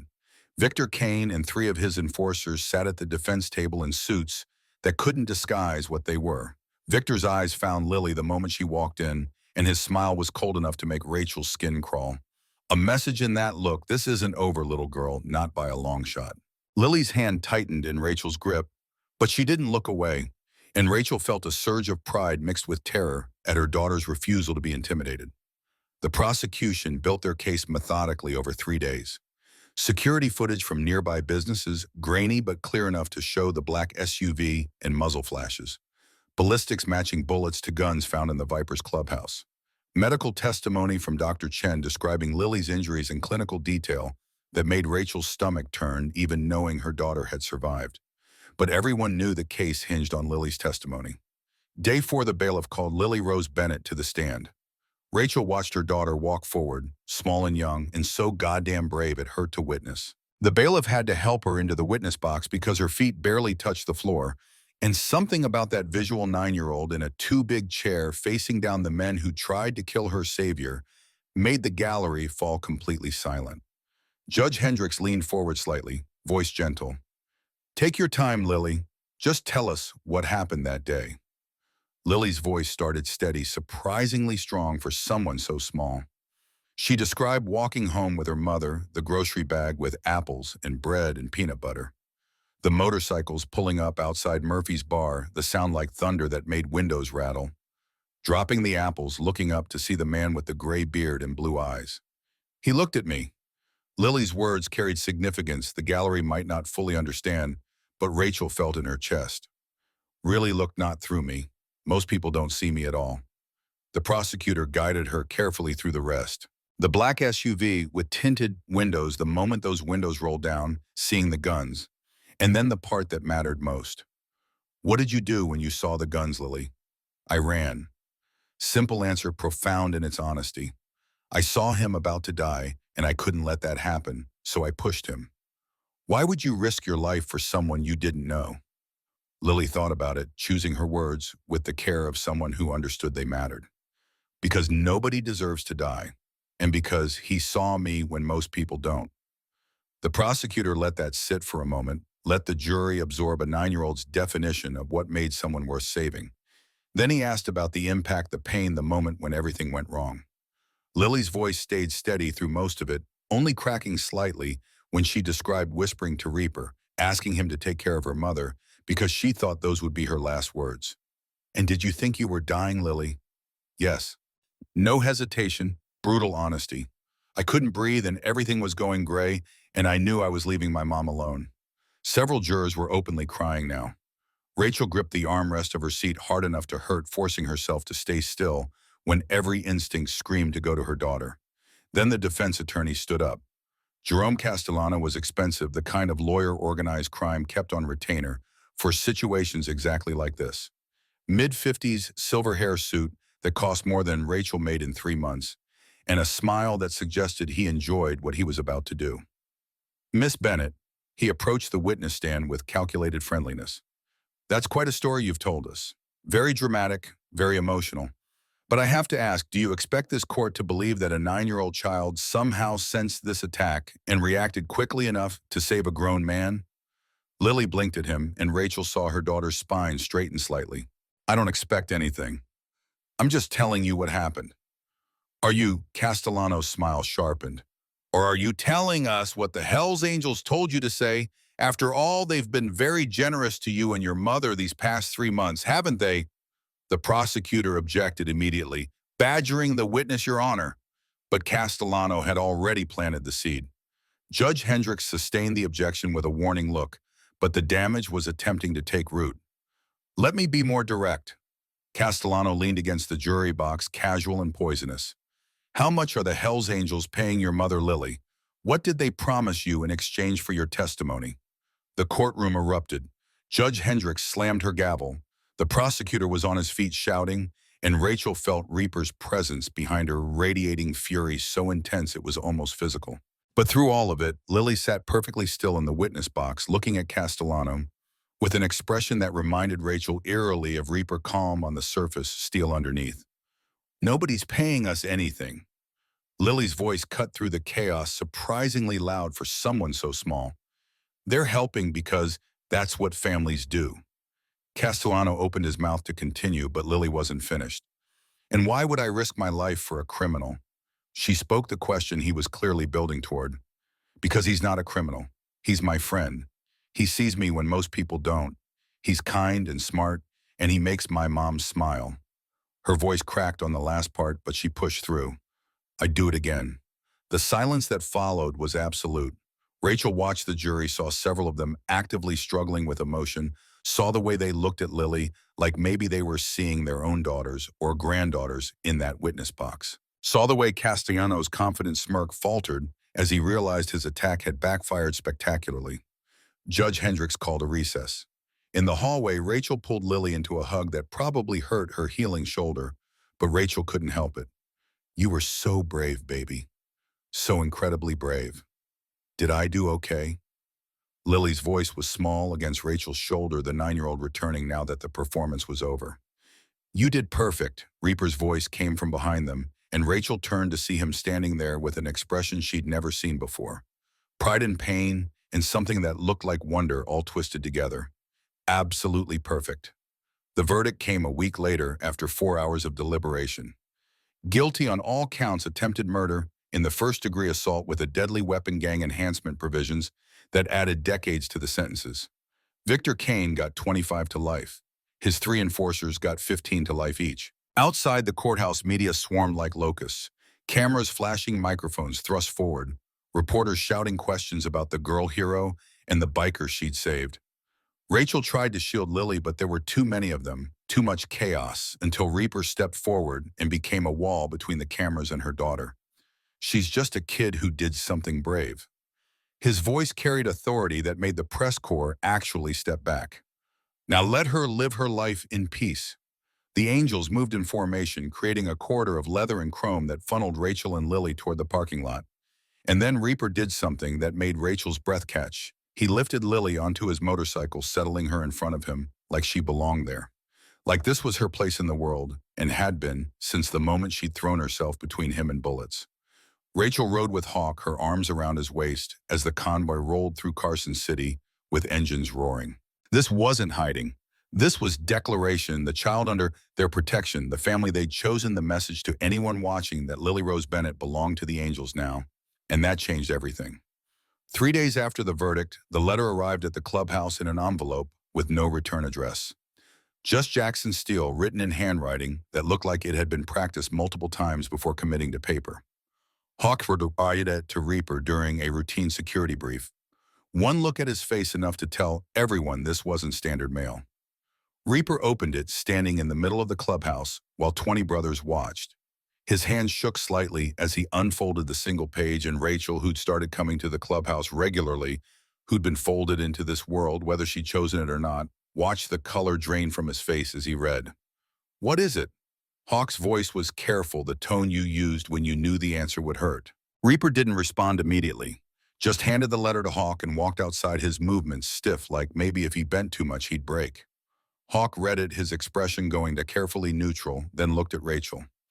It's from Victor Kane, or rather his brother Marcus. Hawk's voice was flat.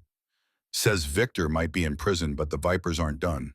Says they know where you live, where Lily goes to school, where Rachel works. Says, he paused, jaw tight, that the little bitch bleeds and we watch them Reapers next.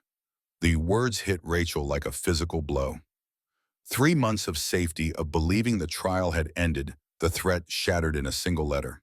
She found herself moving before conscious thought, following Reaper outside to where he stood in the compound lot staring at nothing. We need to move Lily and Rachel. Reaper's voice was empty, scraped clean of everything except tactical assessment. Safe house outside town, rotating guard schedule, 24/7 protection until we handle this. Or we end it. Hawk had followed them out. Find Marcus Kane, send a message that makes it clear what happens when you threaten ours. And then what? Reaper turned on his brother, and Rachel saw something dangerous in his eyes. We kill Marcus, the cops come down on the club, we all go to prison, and Lily ends up with nobody. That what you want? I want that little girl safe. Hawk's voice was steel. Same as you, but playing by their rules hasn't kept her safe so far. We do it right. Reaper's tone allowed no argument. We protect Lily and Rachel.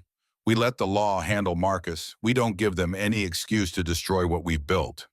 The clubhouse meeting that followed was tense, voices raised in disagreement about the right response.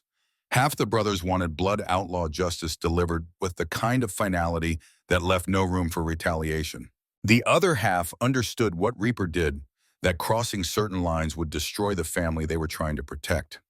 In the end, Reaper's word was law. Safe house protection, legal channels. They'd do this right even if right felt wrong. The safe house sat 40 miles outside Carson City, isolated enough that anyone approaching would be visible from distance, defensible enough that 6 angels on rotation could hold it against serious assault. Rachel and Lily moved in with 2 bags of clothes and absolutely no idea how long they'd be there. The first week passed slowly, time marked by patrol schedules and the weight of waiting for violence that might or might not come. Lily did homework at a kitchen table that wasn't theirs. Read books Preacher brought from the library, learned chess from Ace, who seemed to take their confinement as a personal challenge to keep her entertained. Rachel watched her daughter adapt to circumstances that no 9-year-old should have to adapt to, saw the way Lily's shoulders had settled into a permanent tension that hadn't been there before the letter. They'd given her safety and security and family, but they couldn't give her the one thing that mattered most, the ability to live without fear. Reaper visited daily, sometimes with Hawk, sometimes alone. He checked security, reviewed patrol logs, made sure they had everything they needed. But Rachel saw the weight building in him, the way he moved like a man carrying guilt that was crushing him from the inside. On day 8, she cornered him on the safe house porch while Lily was inside with Diesel learning about engine compression ratios. "This isn't your fault." Rachel kept her voice low but firm. "She's here because of me." Reaper didn't look at her, just stared out at the desert stretching endlessly. "Hidden away in the middle of nowhere because I made enemies who don't care about collateral damage. She's here because she chose to save your life. That was her decision, not yours." She was 9 years old. The words came out harsh. She didn't understand what she was choosing. "Don't." Rachel moved in front of him, forcing him to look at her. "Don't diminish what she did by pretending she didn't know." Lily understood exactly what she was doing. She saw someone about to bone in and refused to let it happen. That's who she is. That's who she's always been. Reaper's jaw worked, emotion warring across his face. "I keep seeing Emma in her. That moment on 2nd Street when she ran toward me for just a second, it was Emma at 8 years old, and I thought maybe this time I could—" He cut himself off, shaking his head. "This isn't about Emma, I know that, but it doesn't change what I owe Lily. What you owe her is being present, being real, not hiding her away like she's something that needs protection from the world." Rachel's voice gentled slightly. "She needs you to let her live, Reaper, even if living is scary." Before he could respond, gunfire shattered the afternoon quiet. The attack came from the northwest, 4 vehicles approaching fast, with shooters leaning out windows. Diesel was moving before the first shot finished echoing, tackling Lily to the kitchen floor while shouting for Rachel. Ace grabbed Rachel, hauling her toward the reinforced back room while Preacher returned fire from the front window. Outside, Reaper and Hawk were already engaged, using the porch supports for cover, while bullets punched through wood and shattered glass. The Angels on perimeter patrol came racing in on motorcycles' engines, screaming, adding their firepower to the defense. Rachel couldn't see, Lily couldn't hear her through the chaos of gunfire and shouting and the high whine of bullets ricocheting off metal. Every maternal instinct screamed at her to find her daughter, protect her daughter, die for her daughter if that's what it took. Then she saw movement through the kitchen window. Marcus Kane flanking around the building's blind side with a rifle, positioning himself where none of the defenders could see him. Where Reaper stood exposed on the porch, focused on the frontal assault, completely vulnerable. And Lily saw it too. Rachel watched her daughter break free from Diesel's protective hold, watched Lily run for the back door with the same desperate certainty she'd shown on 2nd Street. Watched history repeat itself as Lily burst outside screaming, "Dad, behind you!" Reaper spun, saw Marcus raising the rifle, and in that split second, when everything hung in balance, 3 things happened simultaneously. Marcus fired, Reaper fired back, and Lily threw herself at Reaper's legs with all her weight. The bullet meant for Reaper's chest grazed his shoulder, instead spinning him sideways. Marcus Kane went down hard, Reaper's shot finding center mass with the accuracy of someone who'd been shooting since before Lily was born. And Lily, small, brave, impossible. Lily hit the ground in a tangle with Reaper, both of them crashing into the porch while gunfire continued around them. The Vipers broke and ran when their leader fell. The remaining Angels gave chase, engines roaring after fleeing vehicles. But Rachel's entire world had collapsed down to the porch where her daughter lay unmoving beneath Reaper's protective bulk. "Lily!" The scream tore out of her throat, raw enough to hurt. Reaper rolled off immediately, hands running over Lily with frantic efficiency, checking for blood, for wounds, for any indication that history had repeated itself completely. Lily was breathing, eyes wide and shocked, but aware no visible injuries beyond the impact of hitting the deck. "Are you hit?" Reaper's voice cracked on the question. "Lily, are you hit?" "No." Small voice shaking but functional. I'm okay. Are you? Reaper looked down at his shoulder where blood was spreading through his shirt, looked back at Lillian, something in his expression broke completely. He pulled her against his chest with his good arm holding her, like maybe if he let go, she'd disappear. And Rachel heard him making sounds that weren't quite words, but carried every emotion he'd been holding back for 3 months. I couldn't let you die. Lily's voice was muffled against his vest. Not again. Again. The word came out strangled. On 2nd Street, I saved you. Today, I saved you again. She pulled back enough to look at him, and Rachel saw her daughter's face doing something complicated. Like it would have been wasted otherwise. Like I took that first bullet for nothing if you died anyway.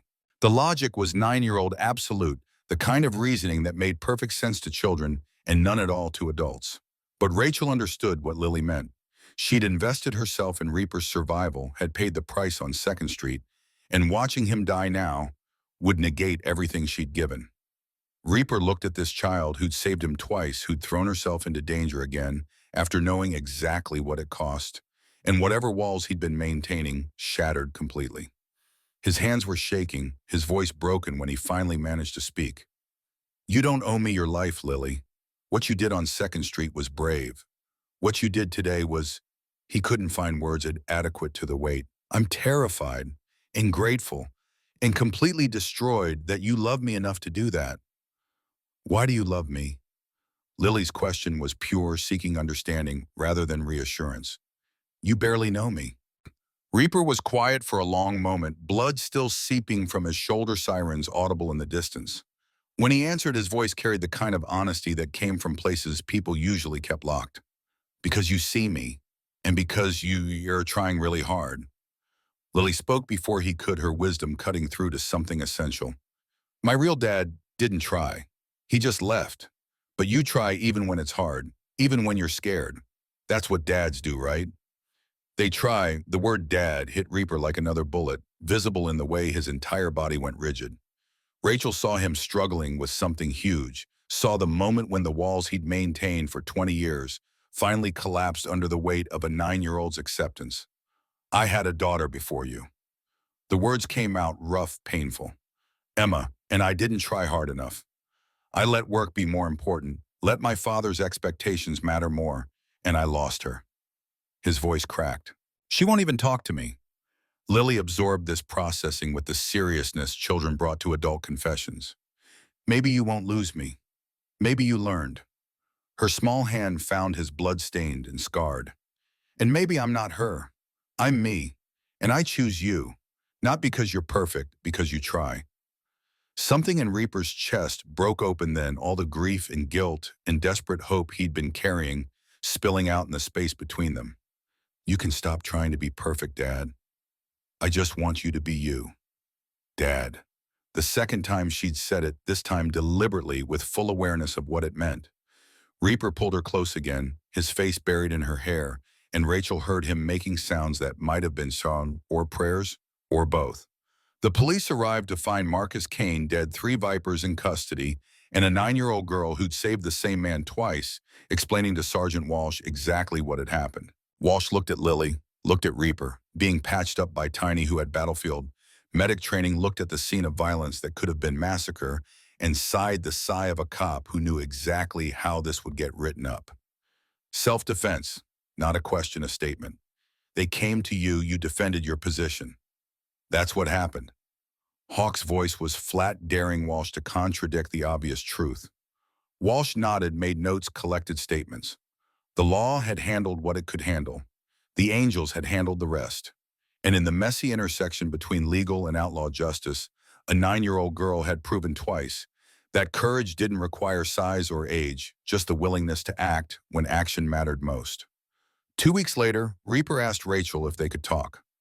Not at the safe house, not at the clubhouse, somewhere neutral, where the weight of what he was about to say wouldn't be complicated by location. They drove into the desert at sunset, pulled over at an overlook where the valley spread out below them in shades of orange and purple and gold. I've been thinking. Reaper kept his hands on the steering wheel even though the engine was off. About that day, about all the what-ifs. Don't, Rachel's voice was sharp. I can't think about what might have happened. I don't mean bad what-ifs. I mean good ones. He turned to look at her finally. What if Lily hadn't been there, hadn't been brave? I'd be dead. Never would have met you two, never would have seen her grow into this incredible kid, never would have been part of something that actually matters. Rachel felt her throat tighten. You matter to us too. You didn't just give us safety or money. You gave us belonging. You gave us you. Reaper reached for her hand, the gesture careful, like maybe she'd pull away. She didn't, lacing her fingers through his and feeling the calluses from decades of riding the steadiness that had become essential to her existence. I want to make this official. His voice was low, rough with emotion. Not the romantic part, we can figure that out in time. I mean the family part. Rachel's breath caught because she knew what was coming, had felt it building for weeks. I want to adopt her. Give her my name if she wants it. Make sure she's protected if something happens to me. He looked at Rachel directly. I know I'm broken. I know I've got a daughter who won't speak to me. I know I just killed a man in front of Lily. But I love her, and I'll spend the rest of my life trying to be the father she deserves. The admission hung between them, raw and honest, and carrying the weight of everything Reaper had failed at before. Rachel thought about 20 years of him running from Emma, thought about 3 months of him showing up for Lily, thought about the difference between men who promised and men who performed. You think I don't see how hard you try? Rachel's voice was gentle. You think I don't notice you still flinch when she calls you dad? That's not weakness, Jackson. That's proof you care enough to be scared. She squeezed his hand. Yes, adopt her. Be her father. Just promise me you'll keep trying even on the days you think you're failing. Especially then. I promise, Itemo. No hesitation. I won't run from her like I ran from Emma. I'll stay even when it's hard. Especially when it's hard. Rachel leaned in and kissed him, then the first time she'd initiated contact. The first time she'd acknowledged out loud that what had been building between them was real and complicated and worth exploring. His good arm came around her, pulling her close while his injured shoulder throbbed in its sling, and they sat together watching the desert change colors as night approached. 2 months later, they stood in family court before Judge Patricia Hendricks. The same judge who'd presided over the trial, who'd watched Lily testify with devastating honesty, now looked at the big biker in his leather vest and the small girl, holding his hand, and saw something that made her smile. Lily Rose Bennett. Judge Hendricks leaned forward slightly. Do you understand what adoption means, that Jackson Steele would become your legal father? Lily looked up at Reaper, then back at the judge, and her answer was pure and perfect. He's already my dad. This just makes it official. The gallery, packed with angels who'd taken the day off, closed their businesses, rearranged their lives to witness this, made sounds of approval that the judge didn't bother trying to silence. She smiled warm and genuine and lifted her gavel. Then I grant this petition. Jackson Steele, you are now Lily's legal father. The gavel fell. Congratulations to all of you. Outside the courthouse, 40 motorcycles waited in formation like a steel army. Engines rumbled as Reaper lifted Lily onto his bike, her small hands reaching for the handlebars with the confidence of someone who belonged exactly where she was. Rachel climbed on behind them, arms circling both of them, creating a family circle on chrome and leather. The convoy rolled through Carson City with engines roaring celebration, and Lily's laughter echoed against buildings as pedestrians stopped to watch. Some recognized her from the trial coverage, pointed, and talked among themselves. Others just saw a kid on a motorcycle looking happier than most adults managed in their entire lives. That evening, Rachel found Lily on their apartment balcony, watching the sunset paint the desert in impossible colors. She wrapped a blanket around her daughter's shoulders and sat beside her, both of them comfortable with silence that had become its own language. Happy? Rachel asked softly. Really happy. No hesitation, pure truth. Lily was quiet for a moment, then asked the question Rachel had been expecting. Mom, if I hadn't pushed Dad that day, do you think we would have found each other anyway? Rachel thought about fate and coincidence and the strange magic of being in the right place at the right moment with the right courage. I don't know, baby. I honestly don't know. But I'm glad we didn't have to find out another way. Me too. Lily leaned her head against Rachel's shoulder. I'm glad I was brave. Even though it hurt, even though I was scared, because now we have them and the brothers and a whole family. We're not alone anymore. Rachel's throat went tight. No, sweetheart. We're not alone anymore. Inside the apartment, they could hear Reaper moving around the kitchen, trying to cook dinner, 4 months of practice, and he still couldn't quite master the basics. The sound of pans clattering and his muttered cursing made Lily giggle, the sound pure and perfect. Tomorrow would be normal. School, work, club responsibilities, physical therapy, follow-ups, grocery shopping, homework battles. The everyday pieces of life that constituted family. But beneath it all was something that hadn't existed 4 months ago, safety, belonging, love that didn't come with conditions or expiration dates. 3 days later, a letter arrived at the clubhouse. Seattle postmark addressed to Jackson Steele in handwriting that made Reaper's hands shake when Hawk brought it to him during a routine meeting. He stared at the envelope for a full minute before opening it, and Rachel, who'd been there dropping off Lily for afternoon chess lessons with Ace, watched the color drain from his face as he read. The letter was short. The handwriting, Fornan, I'm calling you that because Lily said I should. Yes, she found me. Wrote me a letter 6 months ago, told me about you saving her life, about you adopting her, about how hard you try every day to be a good father. She said something I haven't been able to stop thinking about. He's not perfect, but he's present. And that's what matters. I've spent 20 years hating you for not being present when I needed you. Lily made me realize I've spent 10 years as an adult refusing to let you be present now. I'm not ready to meet yet. Maybe not for a while, but I wanted you to know I see you trying, and maybe someday that will be enough. Keep being present for Lily. She deserves it. And maybe, eventually, we can talk. Emma. Reaper couldn't read the last paragraph out loud, his voice breaking on Emma's name. Rachel took the letter and finished reading while he stood there trying to remember how to breathe. When she looked up, she saw Lily standing in the clubhouse doorway, having heard enough to understand. Did she write back? Lily's voice was small but hopeful. Reaper nodded and unable to speak. Lily crossed the room and hugged him, her small arms around his waist, and whispered something that broke him open completely. See, people can change. She just needs time. In that moment, Rachel understood what Lily had done. She hadn't just saved Reaper's life on 2nd Street. She'd given him back the daughter he'd lost, given him hope that trying eventually mattered, given him proof that broken men could heal if someone believed in them enough to make them believe in themselves. 1 year after the shooting, Lily Rose Steele officially, legally, permanently stood in the Angels clubhouse, surrounded by brothers who'd become uncles, watching her father accept an award from the Carson City Sheriff's Department for his cooperation during the Vipers prosecution. The irony of a Hells Angels president receiving official recognition wasn't lost on anyone, but Sergeant Walsh presented the plaque with genuine respect. To Jackson Steele and the Carson City chapter for protecting one of our youngest citizens and demonstrating that family comes in all forms. The gallery of bikers erupted in applause and whistles, and Lily watched her father accept the award with the kind of uncomfortable grace of someone who'd never expected recognition for doing what he considered basic decency. That night, sitting on the apartment balcony under stars that seemed closer in the desert than anywhere else, Lily asked her father about Emma. Do you think she'll come visit someday? Reaper was quiet for a long moment, his arm around Lily's shoulders. Maybe. I hope so. But even if she doesn't, I've got you. And that's more than I deserve. You deserve good things too, Dad. Lily's wisdom was 9-year-old absolute. You try really hard. That should count for something. It does. His voice was rough. It counts for everything.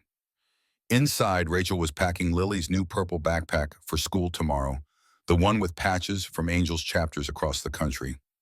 Next to it sat an unopened package, a gift Reaper had been preparing for Emma, waiting for the day when she was ready to receive it. Inside was a photo album documenting Lily's first year as his daughter, proof that he'd learned how to show up, how to be present, how to choose family over everything else. The phone rang. Rachel answered it, her voice carrying surprise. Jackson, it's for you. Seattle area code. Reaper's hand shook, taking the phone. He walked to the other room for privacy, but Lily and Rachel heard his voice crack on a single word. Emma. The conversation lasted 20 minutes. When Reaper emerged, his eyes were red, but his expression carried something Rachel hadn't seen before: hope, without the weight of guilt crushing it. She wants to meet. His voice was unsteady. Just coffee, just talking. She's not promising anything, but she's willing to try. Lily launched herself at him, hugging with all her strength. See, I told you people can change. Rachel joined them, creating a circle of three that had started with blood on 2nd Street and transformed into something that couldn't be or measured but felt like everything that mattered. Outside, 40 motorcycles stood guard in the parking lot, engines cooling in the Nevada night. The Death's Head patches reflected streetlights, leather and chrome, and decades of brotherhood. They'd protected Lily, adopted Rachel, and witnessed Reaper's transformation from a man running from his past into someone capable of building a future. Found family forged in violence but sustained through choosing each other every single day.